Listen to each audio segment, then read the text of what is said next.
Bonsoir mesdames et messieurs et bienvenue à vous. C'est l'heure de votre émission Santé Mac. Je suis ravie de vous retrouver aujourd'hui pour un nouveau numéro et aujourd'hui on parle d'un sujet, on va dire un sujet qui va intéresser beaucoup les mamans et les futures mamans. Surtout le thème du jour est le suivi de grossesse protégé, la mère et le bébé. On en parle tout de suite. Alors porter la vie est une aventure à la fois merveilleuse et exigeante.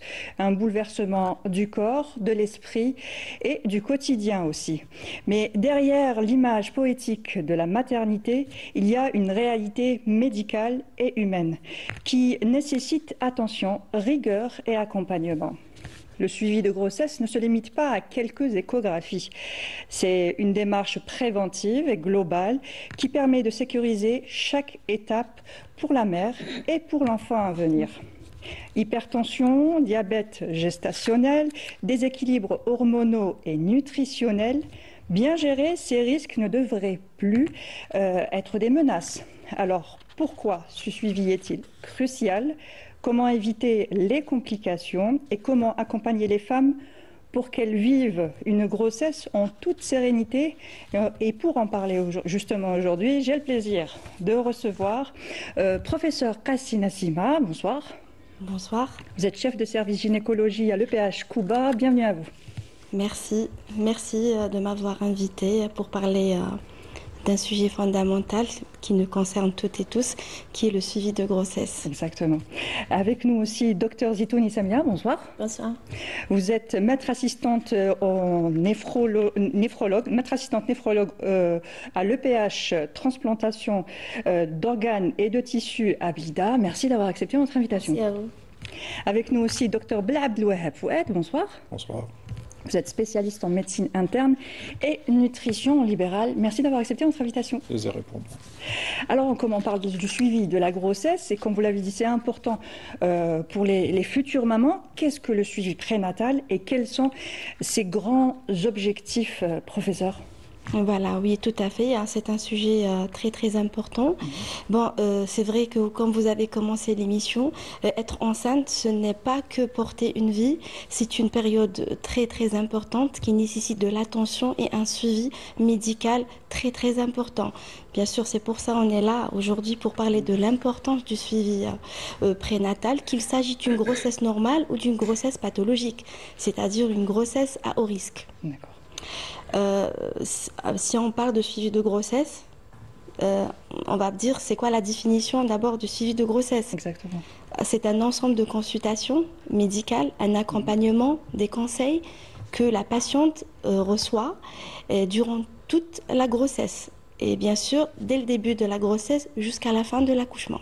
Très bien. Alors, quelles sont les grandes étapes ou les grands repères trimestriels du suivi de grossesse? Voilà, bon, nous, en général, on prévoit 7 consultations obligatoires dès le début de la grossesse. Généralement, on commence dès le 3e mois de la grossesse. La première consultation se fait avant 12 semaines et puis après, on la fait chaque mois jusqu'à l'accouchement. Et bien sûr, il faut associer obligatoirement des échographies obligatoires. Qui sont bien, la première échographie, c'est l'échographie de datation, c'est-à-dire avant 12 semaines, pour voir la date exacte de sa grossesse et de l'accouchement. La deuxième échographie, c'est une échographie morphologique, c'est à 22 semaines, à la recherche des malformations. Et bien sûr, la dernière échographie, c'est une échographie de croissance qu'on fait à partir de 32 semaines.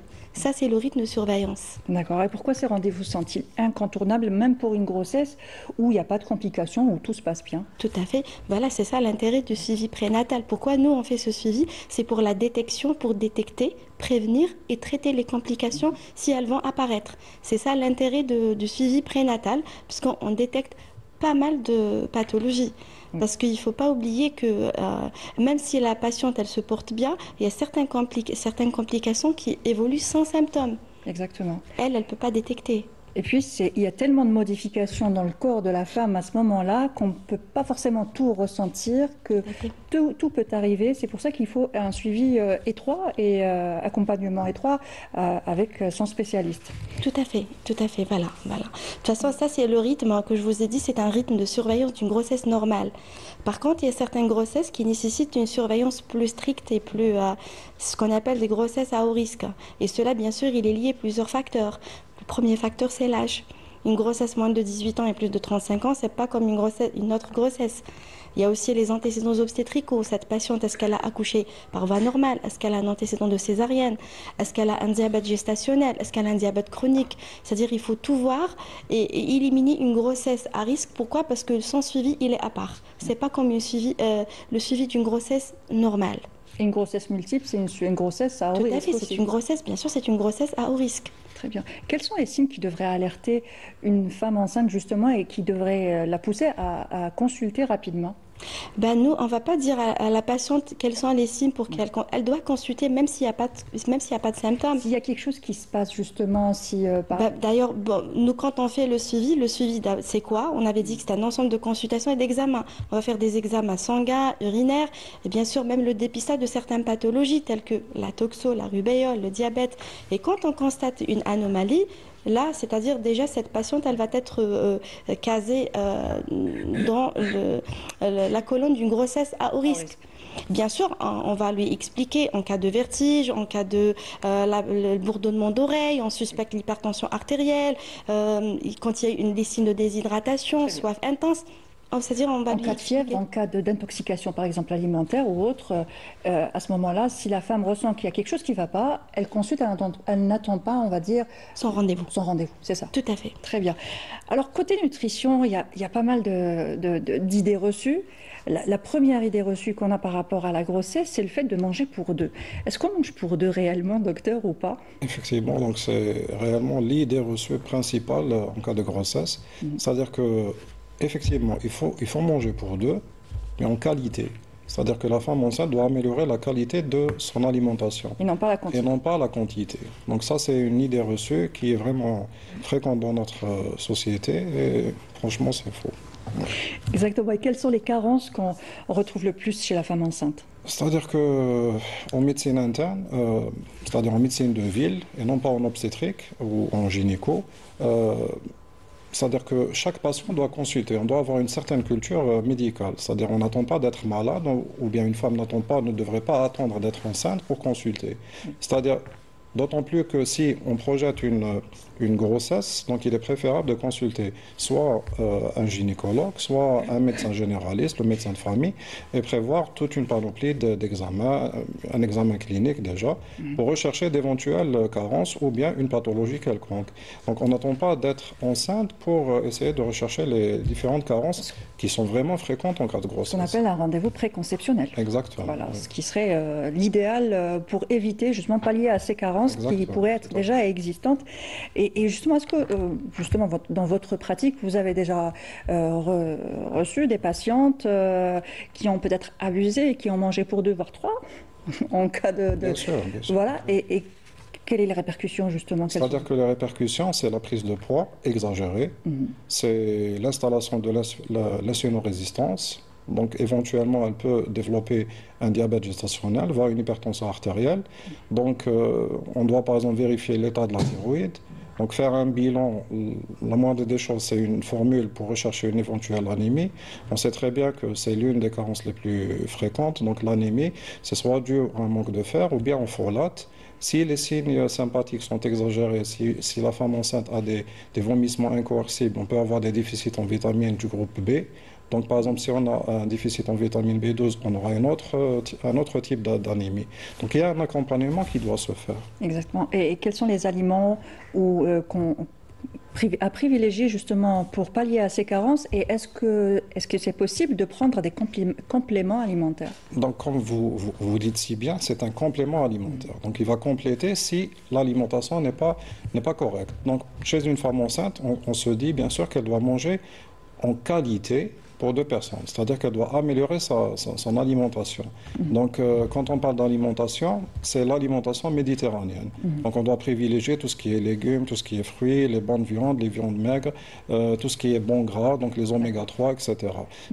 Si l'alimentation est correcte, on n'a pas besoin d'aller au complément, sauf si on note une carence. Très bien. Et quels sont par exemple les aliments riches en fer ou quelques exemples d'aliments pour essayer de situer tout ça justement? C'est-à-dire s'il n'y a pas de carence, la femme enceinte doit manger de façon naturelle, sans vraiment apporter un changement. Sauf qu'il faut bien sûr améliorer la qualité de l'alimentation. Donc par exemple, pour ce qui concerne le fer, elle doit manger bien sûr tout ce qui est viande, etc. Mais en quantité raisonnable, c'est-à-dire pas plus de 2 à 3 fois par semaine. Manger tous les jours de la viande rouge ne va pas forcément faire qu'il n'y ait pas de déficit en fer. D'accord. Donc on doit être vigilant par rapport au suivi de grossesse, bien sûr, mais aussi avoir une alimentation saine et équilibrée, sans pour autant exagérer dans tel ou tel aliment. C'est-à-dire on ne doit pas privilégier tel aliment riche en zinc, ou bien riche en fer, ou bien en folate. Elle doit manger tout à fait naturellement. Est-ce qu'il y a des aliments à proscrire justement pendant la grossesse? Alors, certains aliments, par exemple, on sait très bien que la vitamine A est tératogène, donc le foie est proscrit. Il n'y a pas très longtemps, on avait par exemple le thon qui était disponible chez nous. Donc, on interdit normalement la prise de thon chez la femme enceinte. Il y a certains aliments aussi, par exemple par rapport à certaines infections récurrentes chez la femme enceinte, comme la toxoplasmose, la listériose, etc. Donc, elle doit faire attention par rapport, par exemple, à la cuisson des viandes, qui doit être vraiment à point. Par exemple, les laitages, tout ce qui est lait cru, donc elle doit consommer du lait pasteurisé. Les fromages, par exemple, les fromages... On n'a pas le droit au camembert, au roquefort, voilà, à ce genre de fromage. Les fromages à pâte molle, les fromages dont le lait est cru. Tout ça est interdit chez la femme enceinte. Très bien, donc les yaourts, ça passe, les fromages à pâte dure... Tout ce qui est pasteurisé passe. Pasteurisé passe. Là, on peut lire UHT, oui. Donc pasteurisé et à ultra haute température. Certains camemberts, ils sont pasteurisés, mais quand même, c'est plutôt la fleur qui est autour. C'est la pâte, voilà. On appelle ça la croûte fleurie. Voilà, exactement. Ça, c'est interdit. Très bien. Et justement, une autre idée reçue, le café et le thé.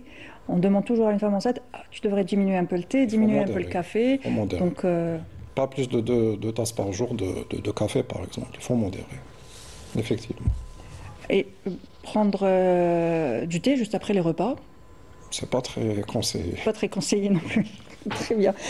Alors, pourquoi est-il important de vérifier l'immunité contre la toxo? On a parlé de la toxoplasmose. Pourquoi est-il préférable de vérifier contre la toxoplasmose? Si une femme n'est pas immunisée, que doit-elle faire? À quoi doit-elle faire attention? Bien sûr, oui. D'ailleurs, tout à l'heure, je vous ai dit qu'on fait certains examens pour le dépistage de certaines pathologies, telles que la toxo, la rubéole. La toxoplasmose, c'est très, très important de la dépister. Pourquoi? Parce que c'est la seule pathologie où on peut traiter. Et on peut donner un antiparasitaire. C'est pas comme la rubéole, c'est pas comme les autres pathologies. Donc c'est important de faire ça en dépistage. Bien sûr, on fait le dépistage par des sérologies. Et puis à partir de cela, on peut savoir ce que la patiente elle est immunisée ou pas. Si elle est immunisée, on la laisse tranquille. Si elle n'est pas immunisée, là, on est obligé de faire une sérologie mensuelle, c'est-à-dire tous les mois jusqu'à l'accouchement. Et bien sûr, avec des règles hygiéno-diététiques. Elle évite les chats, elle évite le jardinage. Comme il a dit le docteur, il faut bien cuire la viande. C'est-à-dire il y a certains conseils à faire. Mais la chose la plus importante, c'est qu'elle doit suivre sa toxoplasmose d'une manière mensuelle. Il faut qu'elle reste négative. Si elle devient positive, ça devient une urgence thérapeutique. C'est-à-dire on peut donner un traitement. Très bien. Voilà. Donc il faut bien laver les fruits et légumes, les salades aussi. Tout à fait, voilà. Les herbes aussi, on n'y pense pas, mais les herbes aussi, il faut bien les laver. Les laver, hein, voilà. On évite de manger cru? Oui. Oui, de préférence. Oui, comme elle a dit, oui, il faut éviter, il faut faire attention. Hein. Là, c'est juste 9 mois et puis ça va passer. Oui, exactement. Alors, durant la grossesse, la future maman devient aussi sujette à des infections aussi. On a parlé de la listériose. Donc, la listériose concernant tout ce qui est fromage cru et ce genre de choses, la varicelle, la rougeole. Alors, quels sont les risques pour le futur bébé dans ce genre de cas? Nous, c'est c'est-à-dire la complication majeure. On a peur des complications néonatales, c'est-à-dire c'est des pathologies qui peuvent être transmises au fœtus parce qu'elles traversent la barrière placentaire. Donc ça sera ici une autre prise en charge néonatale. C'est pour ça nous on va prévenir et d'où l'intérêt du suivi pour prévenir, dépister et traiter et ne pas arriver à des complications néonatales. Si on n'est pas sûr d'avoir fait la rougeole dans notre enfance, s'il y a un enfant dans la famille, on l'évite. Bien sûr, voilà, il faut éviter aussi la rubéole. Il faut éviter aussi le contact avec les collectivités, surtout les enfants, les crèches, tout ça. Il y a certaines précautions à prendre pour une femme enceinte non immunisée, bien sûr. Aussi. Et durant la grossesse aussi, il y a aussi, les femmes sont sujettes aussi aux infections gynécologiques. Quelles sont les plus fréquentes et quels sont les risques pour le bébé ou pour la maman? D'accord. Bon, l'infection la plus fréquente fréquente chez la femme enceinte, c'est l'infection urinaire. Mais c'est pour ça, dans le suivi, quand on fait des examens, on fait le dépistage systématique d'une infection urinaire, parce que malheureusement, même l'infection urinaire chez la femme, elle est asymptomatique. Elle peut être asymptomatique, elle ne ressent rien, aucun symptôme. Par contre, quand on réalise des bilans, on trouve qu'elle a une infection. Ça peut commencer par une infection simple, c'est-à-dire une cystite, une infection urinaire basse. Si on ne la traite pas, elle peut compliquer, devenir une infection haute. Et bien sûr, ça va retentir sur la maman et le bébé. La première complication, c'est la menace d'accouchement prématuré, voire même un accouchement prématuré et toutes les complications d'un nouveau-né prématuré. Très bien. Alors, on revient aussi à la nutrition et surtout la glycémie, comme on l'avait dit. Pourquoi le contrôle de la glycémie est-il essentiel pendant la grossesse et quels sont les examens recommandés pour la détecter? Et quels sont les signes qui doivent alerter? Comment on sait qu'on fait peut-être un diabète gestationnel? Déjà, il faut connaître un petit peu les facteurs de risque pour développer un diabète gestationnel. Donc, si par exemple une patiente a déjà fait un diabète gestationnel, donc elle a des risques de redévelopper un autre diabète gestationnel. Si dans les antécédents familiaux, il y a du diabète, si la personne est âgée au-delà de 35 ans, si il y a un surpoids, donc là, il y a ce qu'on appelle le lit de l'insulinorésistance. Donc cette personne-là, elle peut développer un prédiabète, plutôt un diabète gestationnel. Donc ce qui serait bien déjà, s'il y a une consultation préconceptionnelle, donc c'est de faire par exemple l'hémoglobine glyquée, donc tout un bilan, et éventuellement même un HOMA test. Le HOMA test, il va prédire s'il y a par exemple réellement une insulinorésistance. Donc s'il y a ça, on va conseiller à la patiente de perdre du poids pour éviter de développer un diabète gestationnel.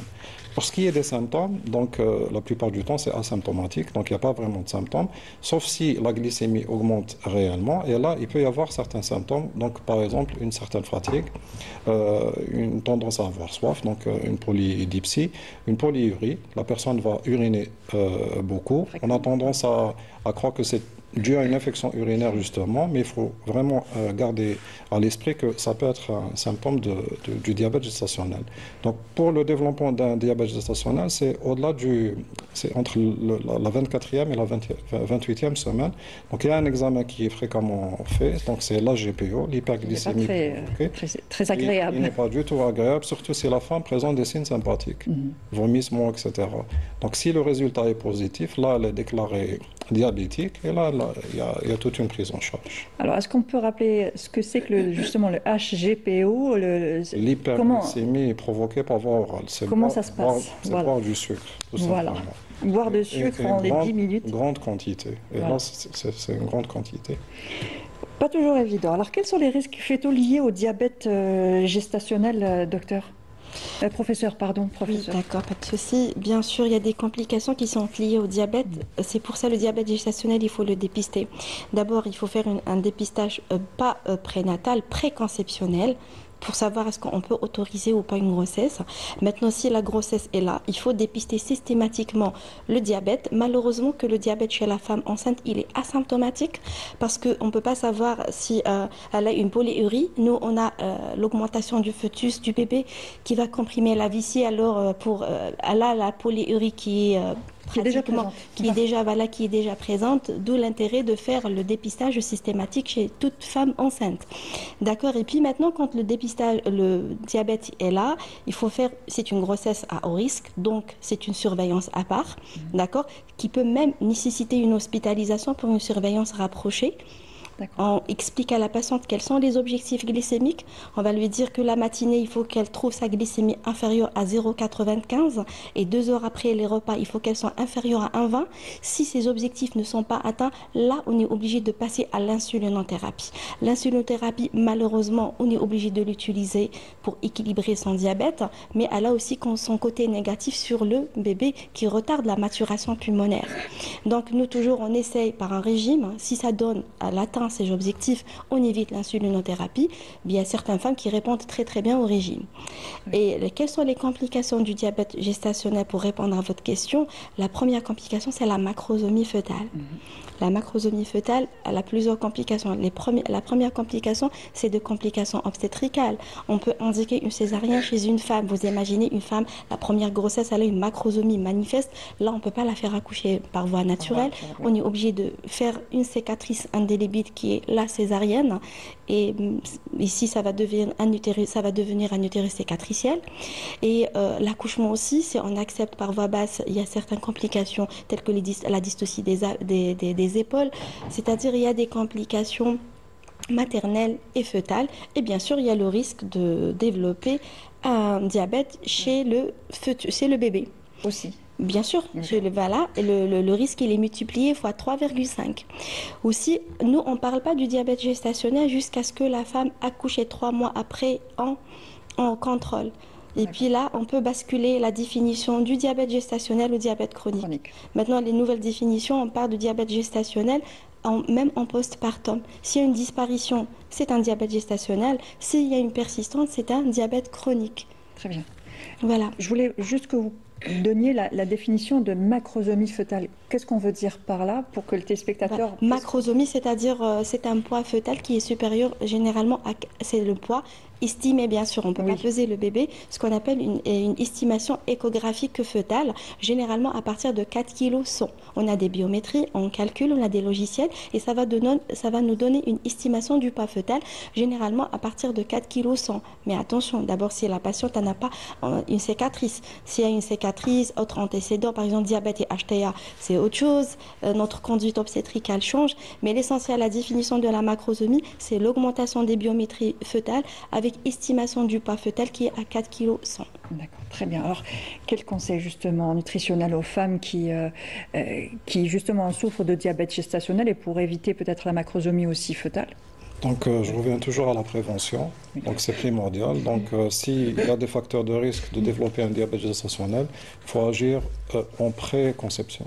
Donc, s'il y a prise de poids, il faut perdre du poids. S'il y a une insulino-résistance, il faut changer de régime alimentaire. Il faut une activité physique. Donc, par contre, quand la femme, déjà, elle est diabétique, donc elle est enceinte, elle est diabétique, donc c'est un diabète gestationnel, là, il faut changer les habitudes de vie. Donc, si elle est inactive, il faut conseiller, bien sûr, de pratiquer une activité physique régulière. Donc 30 minutes de marche, par exemple, de la natation, par exemple, un sport qui soit doux, bien sûr.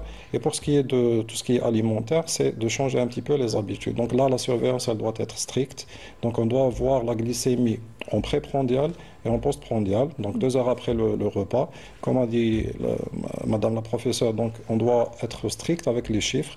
Donc inférieur à 0,95 en préprandial et inférieur à 1,20 en postprandial. Et là, il y a un deuxième risque, c'est l'hypoglycémie qui est tout à fait dangereuse. C'est une complication aiguë du diabète. Donc là, c'est encore plus dangereux que la complication chronique qui est la macrosomie. Donc là, c'est un équilibre vraiment qui est difficile à atteindre. C'est comme si que la femme marchait sur une ligne droite ou bien un fil comme le funambule. Oui. Donc on doit vraiment rester sur cette ligne. Ne pas tomber dans l'hyperglycémie et avoir peur de l'hyperglycémie. Donc de là découle une surveillance très stricte.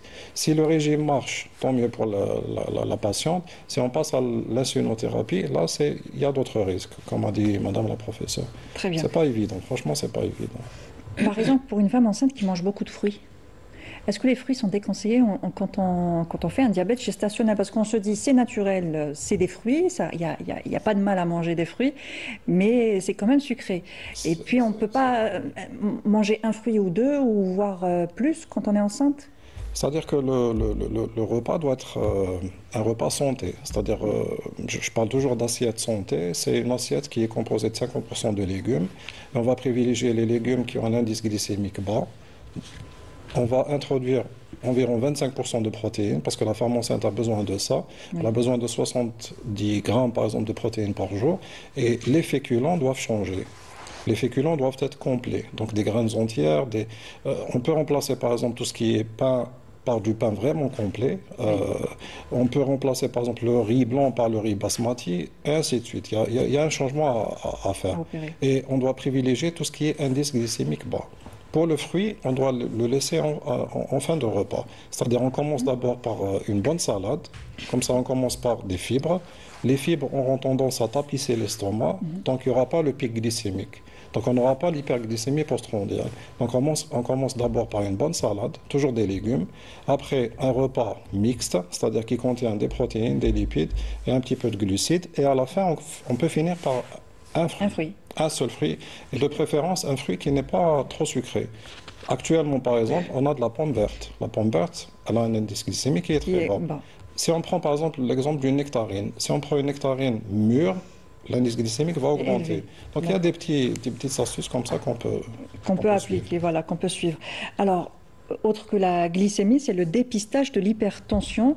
C'est une composante systématique à chaque visite pour justement le suivi chez le gynécologue, justement le suivi de la grossesse. La prise de tension est importante et justement, docteur Zitouni, pourquoi on doit prendre cette tension à chaque rendez-vous? Oui, pour la tension artérielle, à chaque fois il y a une HTA, il y a une augmentation de la tension artérielle chez une femme enceinte, c'est toujours grave. C'est toujours une grossesse à haut risque. Et chez la femme enceinte, il y a cette entité qu'on appelle l'HTA gravidique ou l'HTA liée à la grossesse, qui est par définition une HTA qui apparaît après la 20e semaine, c'est-à-dire au milieu du deuxième trimestre à peu près. Si cette HTA apparaît à ce moment-là, on parle d'une HTA liée à la grossesse. Si elle est ancienne, donc c'est une HTA chronique comme dans la grande population. Et vous pouvez imaginer si la femme n'a pas fait sa première consultation avant la 20e semaine, on ne saura jamais si la femme elle avait déjà cette HTA, une HTA chronique. Donc, elle est aussi, on doit la prendre en charge aussi, elle nécessite aussi un suivi rapproché, mais elle n'est pas aussi dangereuse que l'HTA qui est liée directement à la grossesse. C'est pour cette raison que toute femme ne doit jamais rater la première consultation au premier trimestre de la grossesse ou dès la découverte de la grossesse, et elle doit on va dire, demander elle-même sa prise de tension artérielle à la première consultation. Pourquoi cette prise est importante, justement, et quels sont les risques potentiels pour la mère et pour le bébé? Voilà. Bon, on va faire la différence maintenant entre cette HTA qui est ancienne, chronique, voilà. Cette HTA ancienne, elle n'est pas liée à la grossesse, elle n'est pas liée au placenta. Donc, cette HTA nécessite un suivi. Car la femme avec HTA chronique, elle peut compliquer facilement sa grossesse et elle peut développer ce qu'on appelle une prééclampsie. Cette prééclampsie, donc, elle peut être secondaire à cette HTA chronique, comme elle peut apparaître d'emblée, mais après 20 semaines. Donc, après 20 semaines, si on découvre une HTA seule, c'est une HTA liée à la grossesse. Si elle est liée à une protéinurie, c'est-à-dire la fuite des protéines par les reins qui apparaissent dans les urines, on appelle ça une prééclampsie. Cette prééclampsie est toujours une situation de stress pour la maman, pour le fœtus et pour le médecin gynécologue, car les complications peuvent être vraiment très sévères, voire fatales. Exactement. Donc, la femme qui a sa prise de tension déjà dans le premier trimestre ou pendant le premier trimestre, elle doit continuer donc à suivre, à bien contrôler sa tension artérielle. S'il n'y a pas d'HTA, on doit contrôler bien sûr, on doit dépister cette HTA pendant tout au long de la grossesse, mais surtout à partir de 20 semaines. Chez une femme, chez qui il y a sur-risque de faire une HTA liée à la grossesse, on est dans le même sujet presque. C'est la femme qui a une obésité, la femme avec un âge assez avancé pour cette grossesse, pour les femmes qui ont espacé assez longtemps entre deux grossesses, quand l'espacement dépasse les 5 ans entre le dernier enfant et cette grossesse. Chez la femme aussi trop jeune, 18 ans par exemple, chez la femme qui est tombée rapidement enceinte après son mariage, c'est un risque aussi. Chez la femme qui a antécédé sa maman, elle-même, elle avait fait une prééclampsie, où il y a des prééclampsies chez les sœurs. Chez la femme qui a fait sa prééclampsie pendant sa première grossesse, il y a un fort risque de refaire la prééclampsie pendant la deuxième et la troisième grossesse. Alors, est-ce qu'on peut expliquer simplement, si on y arrive, ce que c'est que la prééclampsie exactement? Voilà. La prééclampsie, il y a une assez importante partie qu'on connaît déjà. c'est quand le placenta il se forme pour la première fois. Normalement, il s'attache au mur de l'utérus. Ce placenta malade, il va comme si s'attacher de façon mâle. Quand il s'attache de façon mâle, les vaisseaux sanguins, le sang, normalement, il arrive avec l'oxygène pour bien irriguer ce placenta, apporter l'oxygène et les nutriments pour le fœtus, ne va pas se faire correctement. Le placenta, par manque d'oxygène, il va produire des produits, on va dire, toxiques. Ces produits toxiques vont passer dans la circulation, dans le sang de la maman, et il va produire comme si une toxicité réelle. Il va toucher, le premier organe à toucher, c'est bien les vaisseaux. C'est pour cette raison il y a toujours une HTA. Le deuxième organe, c'est bien sûr, c'est le rein. Et le rein, là, il va perdre des protéines. Normalement, le rein ne perd pas du tout les protéines, mais dans ce cas, il n'aura pas ce pouvoir de garder les protéines. Et il peut donner aussi d'autres complications graves comme l'éclampsie, c'est-à-dire toucher le cerveau, et donner cette crise de convulsion qui peut être aussi très très dangereuse. Ça peut donner un OAP, c'est-à-dire d'avoir, on dit, de l'eau dans les poumons. Ça peut suffoquer la maman et les complications, ces complications, ça c'est pour la maman. Et puis même pour le fœtus, il est mal irrigué, donc il n'a pas assez d'oxygène, il va mal développer, il va souffrir lui-même. Et là, on discute en général entre le gynécologue, réanimateur, est-ce qu'on n'arrête pas cette grossesse qui est dangereuse? Qui est dangereuse, qui devient dangereuse. Le pronostic vital de la maman et de l'enfant sont engagés. Les deux. D'accord. Alors, quelles sont les mesures préventives? Quelles mesures préventives les femmes peuvent-elles prendre avant et pendant la grossesse pour réduire le risque d'hypertension et de prééclampsie? Voilà. Ça, c'est les facteurs qu'on connaît, c'est le mécanisme de cette prééclampsie qu'on connaît. Il y a une grande partie qu'on ne connaît pas, qu'on n'arrive pas à expliquer, mais on peut agir sur ces facteurs qu'on connaît déjà. Par exemple, l'obésité, toute femme ne doit pas entamer une grossesse avec une obésité. C'est un facteur de risque de faire l'HTA et de faire la prééclampsie et d'être une prééclampsie même sévère. Par exemple, le fait d'espacer entre deux grossesses de façon un peu exagérée, ça, on peut l'éviter. On peut éviter les grossesses trop précoces. Par exemple, aussi si une femme a une maladie déjà chronique, on a dit l'HTA chronique, ou par exemple parfois un diabète chronique, un diabète, voilà, ou bien une insuffisance rénale ou maladie rénale. Ces grossesses, on ne va pas les éviter, on ne va pas les contre-indiquer bien sûr, mais comme on vient de discuter ça avec que ce soit la gynéco ou le nutritionniste, oui, on peut programmer ces grossesses pour mieux contrôler l'HTA, la protéinurie, et mieux cerner, mieux traiter et améliorer le pronostic vital des deux, la maman et le fœtus. Et pendant cette grossesse, comment on surveille ça, quand on est à risque justement, comment on surveille sa tension artérielle? Oui, c'est le fait, c'est le fait, s'il n'y a pas d'HTA auparavant, s'il n'y a pas de facteur de risque, peut-être que les consultations non ratées, bien suivies chez le gynécologue suffit. S'il y a un fort risque de faire une HTA, une prééclampsie, peut-être il faut avoir un tensiomètre carrément à la maison, il faut contrôler. Et puis, il ne faut jamais négliger même les petits signaux ou symptômes, des céphalées anormales, un flou visuel, des œdèmes importants des membres inférieurs. Il faut consulter. Il ne faut pas dire peut-être ceci ou cela, il faut consulter rapidement. D'accord. Et en ce qui concerne l'alimentation, bon, il n'y a pas de régime miracle, on est bien d'accord, mais est-ce qu'il y a des recommandations à suivre? C'est-à-dire, je reviens toujours sur le point le plus essentiel, c'est la prévention. Donc, si une personne, donc la femme, a prévu une grossesse, donc s'il y a une pathologie chronique, que ce soit un diabète, une hypertension artérielle, etc., doit en parler avec son médecin traitant, doit être bien équilibré avant d'entamer une grossesse. Donc, une personne diabétique déséquilibrée, si elle a, par exemple, une glyquée à 8 ou bien 9 et elle entame une grossesse, là, il y aura plein de complications, entre autres la prééclampsie. Donc, il ne faut pas attendre, c'est-à-dire d'agir dans le cadre de l'urgence. C'est-à-dire il faut prévenir. Et on est en 2025, il faut qu'on ait cette culture. Il ne faut pas attendre.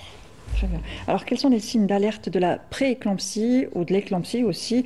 Et quelle est la prise en charge immédiate requise pour minimiser les risques maternels et fœtaux, compte tenu de la gravité justement de la situation? Oui. Pour la prééclampsie, donc c'est une pathologie, on a dit, qui associe une HTA et une prééclampsie. L'HTA, la tension artérielle, elle est généralement, on va dire, sentie par la patiente. Elle sent qu'il y a quelque chose qui ne va pas, donc elle doit rapidement prendre sa tension artérielle, ou bien pendant les consultations, on la découvre. Mais sinon, les œdèmes des membres inférieurs qui sont un peu on va dire, spéciaux par leur caractère brutal. C'est d'un seul coup, elle se retrouve avec des œdèmes importants, donc elle doit consulter.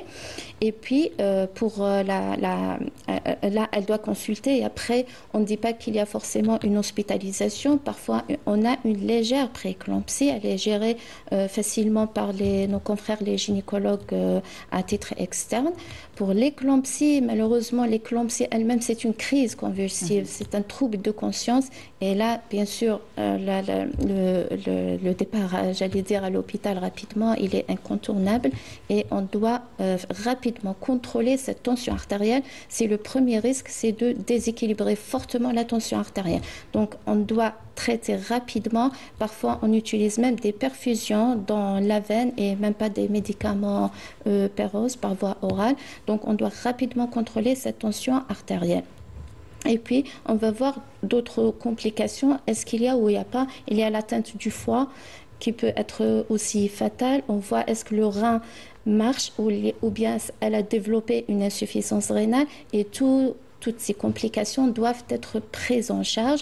Et là, on va jouer entre est-ce on laisse la grossesse progresser les quelques jours, les quelques semaines pour sauver ce fœtus. Parfois, il s'agit de bébés précieux, on va dire le premier bébé ou le seul bébé chez une femme déjà âgée. Là, on essaye d'avoir cet équilibre, mais on joue jamais avec, bien sûr, le pronostic vital de la maman. C'est toujours la maman qui prime. Quelles sont les complications à long terme, que ce soit pour le bébé ou pour la maman de la prééclampsie? À long terme, justement, donc on a cette culture qu'une fois la tension artérielle s'est régularisée après l'accouchement, parce que miraculeusement, une fois la femme accouche, ou on va dire après la césarienne, miraculeusement, la tension artérielle baisse rapidement au bout de, on va dire, une semaine, parfois 15 jours, 20 jours, et ça disparaît totalement, même les protéines disparaissent. Mais il faut savoir que cette malade, elle va rester toujours à risque de faire des complications très graves comme l'AVC, comme les complications cardiaques, comme l'insuffisance rénale. Et c'est des risques assez élevés. On parle de 7 fois, 5 fois, parfois 20 fois le risque de faire toutes ces complications. C'est pour cette raison, une femme qui fait une prééclampsie ne doit jamais se lâcher dans la nature. Elle doit avoir un suivi très rapproché chaque semaine, chaque 10 jours, juste après l'accouchement. Et après, on espace les consultations chaque 3 mois. Et puis, au moins une consultation par an, même s'il n'y a aucun signe à cause de ces risques. Pour le fœtus, c'est pas très clair, mais il y a beaucoup d'études qui disent que le fœtus qui est né d'une maman qui a fait une prééclampsie, lui-même est à risque de faire une HTA ultérieurement. Et bien sûr, si c'est une fille, le risque de faire une prééclampsie dans sa grossesse. C'est pour cette raison, il faut diffuser cette culture que cet enfant, il doit grandir. Dans sa tête, il faut vivre correctement, il faut manger correctement, avoir le poids idéal, une bonne hygiène de vie. Une prééclampsie peut se déclarer même au 9e mois? Oui. Oui, parfois. Oui, exactement. Oui, professeur, vous voulez Oui, tout à fait. Parce que tellement la prééclampsie, c'est une pathologie qui est devenue quand même fréquente et assez grave. Maintenant, même si d'ailleurs son diagnostic ne se fait pas maintenant sur les chiffres tensionnels, parce qu'on peut avoir une prééclampsie avec des chiffres tensionnels tout à fait normaux. C'est pour ça qu'on fait le dépistage de la prééclampsie, c'est par le dos, c'est un dépistage urinaire. On commence toujours par un lab stick, à la recherche de protéines. Si y a la présence de 2 croix ou plus, on va passer à un autre dosage plus performant, c'est la protéinée des 24 heures. Maintenant, dès les nouvelles définitions et recommandations des sociétés savantes, on peut avoir une prééclampsie sans élévation des chiffres tensionnels. C'est pour ça qu'il faut la dépister biologiquement. Et par rapport aux complications, les complications fœtales, elles sont nombreuses. D'accord, la première complication, c'est la mort fœtale in utero. Et il y a aussi le retard de croissance intra-utérin, risque de césarienne. Et bien sûr, il y a les risques, comme elle a dit, docteur, les risques, les complications maternelles d'AVC, d'OAP et tout ce qui s'ensuit d'insuffisance rénale. Mais la chose la plus importante, c'est qu'il faut dire aux patientes que dans le suivi, puisque c'est notre sujet, le suivi de grossesse, dans le suivi de grossesse, il faut partir pour dépister aussi une prééclampsie qui peut apparaître avec des chiffres tensionnels qui sont tout à fait normaux. Parce il y a certains malades, elles vous disent, moi, mes chiffres tensionnels, elles sont normaux. Mais non, on peut avoir une prééclampsie avec des chiffres qui sont tout à fait normaux. Et la complication majeure de la prééclampsie, c'est l'éclampsie, avec décès maternel. C'est pas... Voilà. Alors, justement, est-ce que ça a un impact sur le moment et le mode d'accouchement? Tout à fait. Pourquoi? Parce que la prééclampsie, si vous voulez, j'allais dire que des complications maternelles et fœtales. Mais toujours, nous, c'est la maman qui passe en priorité. D'accord. Tout dépend d'abord, premièrement, tout dépend du moment de survenue de la prééclampsie. Est-ce que tu me prééclampsie précoce ou sévère? D'ailleurs, je réponds à votre question. On peut avoir une prééclampsie au 9e mois, la dernière semaine, les 2 dernières semaines de la grossesse, on peut. C'est pour ça on dépiste et on surveille. Et les modalités d'accouchement, bien sûr, diffèrent selon la présence ou non des complications. Est-ce qu'il y a des complications fœtales ou des complications maternelle. D'ailleurs, maintenant, dans la nouvelle définition de la prééclampsie, on peut avoir même une protéinurie qui est normale, chiffres tensionnels normaux, mais avec un retentissement fœtal. On trouve un RCU qui est sévèrement fœtal. Ça peut être une prééclampsie. D'accord, qui n'a pas été détectée. Qui n'a pas été détectée par voilà, la patiente, elle n'est pas suivie, elle n'a pas donné de l'importance pour le suivi prénatal. Voilà, d'où l'importance du suivi. Et pour l'importance du suivi, il y a aussi le côté endocrinien. Les maladies thyroïdiennes sont les deuxièmes troubles endocriniens les plus fréquents chez les femmes en âge de procréer. Quels sont les protocoles de dépistage pendant la grossesse et comment ajuster les traitements médicaux pour assurer une bonne santé hormonale optimale pendant la grossesse? Il faut savoir qu'il y a par exemple des patientes qui ont déjà une pathologie qui précède la grossesse. Donc par exemple l'hyperthyroïdie ou bien l'hypothyroïdie. Là bien sûr il faut une consultation préconceptionnelle pour ajuster le traitement, pour mettre la patiente dans les meilleures conditions par rapport à une éventuelle grossesse. Donc l'hyperthyroïdie c'est une pathologie qui est vraiment dangereuse en cas de grossesse. Par contre, l'hypothyroïdie, c'est une pathologie qui est gérable. On peut la gérer, on peut ajuster le traitement et tout. Et la grossesse se passe le plus normalement du monde. Il suffit juste d'avoir un suivi qui soit régulier. En cas de grossesse, donc avérée, chez une patiente qui n'avait aucune pathologie thyroïdienne, donc là, il faut dépister, il faut faire juste un bilan thyroïdien complet, éventuellement une échographie. Il y a une pathologie qui est fréquente en cas de grossesse, c'est la thyroïdite, tout simplement gravidique. Donc il va chambouler donc, les hormones thyroïdiennes et tout, et elle aura des conséquences néfastes sur la grossesse et sur le fœtus. C'est la pathologie qu'il faut rechercher, justement en endocrinologie. Et là, il faut passer la main, bien sûr, aux gynécos qui connaissent tout ça et qui surveillent, bien sûr, la TSH de près. Très bien. Alors comment, justement, la fonction thyroïdienne maternelle influence-t-elle le développement neurologique du fœtus et quelles sont les implications à long terme d'un déséquilibre non traité?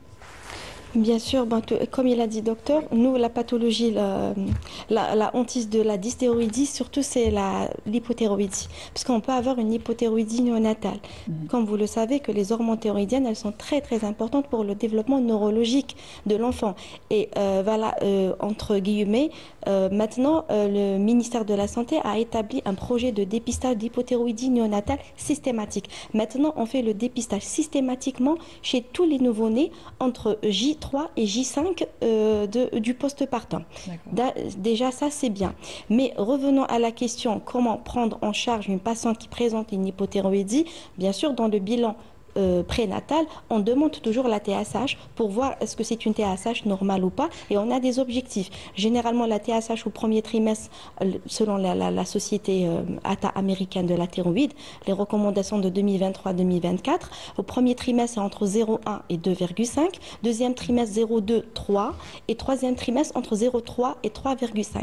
Et on respecte, si ces valeurs sont normaux, on laisse tranquille la patiente, sinon là, on est obligé de la traiter, ou bien on l'oriente vers les spécialistes pour la prendre. C'est pour ça, toutes les grossesses à haut risque, c'est-à-dire grossesse plus pathologie, c'est une prise en charge multidisciplinaire qui nécessite le gynécologue, le néphrologue, médecine interne, le réanimateur, etc. Et justement, l'hypothyroïdie, ça a aussi des effets sur le développement neurologique du fœtus. Quels sont les risques, justement C'est le retard mental. Oui. Voilà, c'est le retard mental, c'est la complication majeure. C'est bien dommage parce qu'on peut traiter ce nouveau-né en lui donnant les hormones thyroïdiennes. Pourquoi ne pas dépister et traiter alors qu'à un âge adulte ou à un âge de l'adolescence, il devient un débile mental ou je ne sais pas, une insuffisance mentale, alors qu'on pouvait le traiter juste par l'introduction des hormones thyroïdiennes, d'où l'intérêt de le dépister. Et l'hyperthyroïdie, quelles sont les conséquences justement? L'hyperthyroïdie aussi, mais comme il a dit docteur, l'hyperthyroïdie, elle est gérable, c'est pas comme l'hypothyroïdie. Voilà. Donc pour l'hyperthyroïdie, c'est beaucoup plus gérable. Les répercussions sont moindres par rapport à l'hypothyroïdie. Il faut juste ajuster un traitement. Il y a un traitement qui est contre-indiqué au premier trimestre, et puis on peut le redonner à partir du deuxième trimestre. C'est plus gérable, pas comme l'hypothyroïdie. D'accord. Alors, quels autres déséquilibres hormonaux peuvent représenter une menace pour la grossesse et comment sont-ils gérés? Est-ce qu'il y a d'autres troubles hormonaux? Enfin, on sait très bien que pendant la grossesse, il y a tout un chamboulement hormonal qui commence dès le début jusqu'à la fin et même après l'accouchement, ce qui conduit au baby blues et on le sait bien. Donc, mais est-ce qu'il y a d'autres perturbations qui pourraient justement représenter une menace pour la grossesse? Bon, les perturbations les plus importantes, ou bien on a peur des conséquences, c'est les hormones thyroïdiennes, c'est les dysthyroïdies. C'est les plus importants. D'où l'intérêt de les dépister et traiter à temps pour éviter les complications. Et si on devait... Et maternelle et fœtale. Et si on devait finir l'émission par des conseils justement aux futures mamans et puis aux futurs papas aussi, il ne faut pas les oublier, il ne faut pas les mettre de côté, ça les concerne aussi. Oui, moi le conseil que je peux donner, c'est qu'il faut sensibiliser les patientes pour le suivi prénatal. Il est très très important, il faut qu'elles consultent, malgré si elles se sentent bien, comme je vous ai dit au début de l'émission, ça ne veut pas dire que même si elles se sentent bien, il y a des complications qui évoluent sans aucun symptôme. D'ailleurs, je vous ai dit que la pré-éclampsie, on peut ne pas la détecter si on ne dépiste pas. Le diabète gestationnel, elle ne peut avoir aucun symptôme alors qu'elle fait un diabète, d'où l'intérêt de faire ce suivi. Et bien sûr, il y a aussi une composante très très importante qui est la composante psychologique. Il n'y a pas que les examens, il n'y a pas que les échographies, il y a une composante. Une grossesse, c'est une situation à part, il faut de l'aide. C'est une composition, comme vous avez dit tout à l'heure, pour éviter aussi les dépressions qui commencent déjà pendant la grossesse. Elles s'exagèrent dans le postpartum. Mais il faut qu'elles consultent. Et je les encourage à consulter, à poser leurs questions. Justement, un gynécologue peut orienter une femme enceinte vers un psychologue s'il sent que sa patiente passe par une phase difficile, on va dire. Tout à fait, oui. Pour éviter l'effet. Aussi, un autre conseil aussi par rapport à la nutrition, les recommandations maintenant disent que toute femme avant la conception doit prendre de l'acide folique. Oui. Il faut la prendre aussi au premier trimestre jusqu'à 12 semaines. Il y a certains qui disent même, les dernières études disent qu'il faut les compléter durant toute la grossesse. Alors, on conseille les femmes à prendre de l'acide folique d'une manière systématique. Très bien. Merci, professeur Kassim Nassima. Vous êtes chef de service gynécologie à l'EPH. Kouba, merci pour votre participation. Merci à vous. Et docteur Bla Abdelwahab aussi, un dernier conseil, qu'il soit nutritionnel ou pas, pour les futures mamans. Une grossesse, ça se prépare. Oui. Il faut consulter son médecin traitant, le médecin de famille, son médecin traitant. Si on a une pathologie chronique, il faut préparer le terrain, tout simplement. Très bien. Oui. Merci. Docteur Bla Abdelwahab, vous êtes spécialiste en médecine interne et nutrition dans le libéral. Merci pour votre participation. Alors, docteur Zitouni, à vous, pour un dernier conseil justement aux futures mamans. Oui, elles ont les deux concentrés sur le suivi pendant la grossesse et bien sûr c'est suffisant ce qu'ils ont dit. Je vais me concentrer moi beaucoup plus sur postpartum, voilà, pour les mamans.